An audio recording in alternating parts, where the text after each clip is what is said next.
first realized I wanted to be a baker when I think I stole my sister's Easy Bake Oven when I was about 4, and baked a brownie with my first light bulb, and I think, you know, I think that's when it really started. I was fascinated and continue to be fascinated with the transformation of ingredients inside of a hot oven, and I'm still one of those bakers that opens the door to the oven and can't believe that it really worked every time, even 25 years after starting baking. I think the goal philosophically was to produce something terrific from, you know, the smallest number of ingredients that we could, and really highlight those ingredients and try to find them as close to the source as we could. So we started the bakery in '93. At that time we were making 5 things. You know, we kind of started with 5 core products.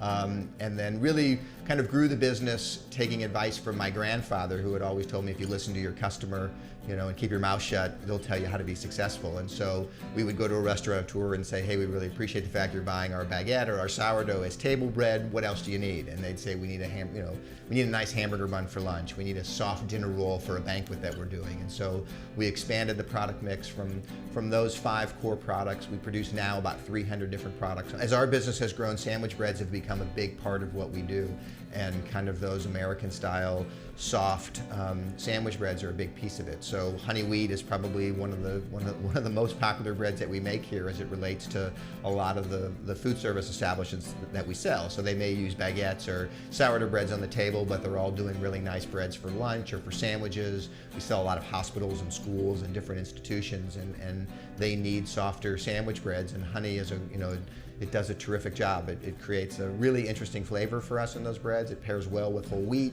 Obviously, it's very traditional and you know, something that folks are comfortable with and excited about. Obviously, the characteristics of honey are really nice in baked goods, and the moisture retention and the natural mold inhibiting that it does. And at the same time, like we've talked about with just using flour, water, and salt, we can just say honey. It doesn't have to lengthen our ingredient declaration by a lot. We are honored and humbled that we're 20 years old, that the region has embraced us and kept us around. And you know, if we can do it for another 20 years, I think it would be terrific.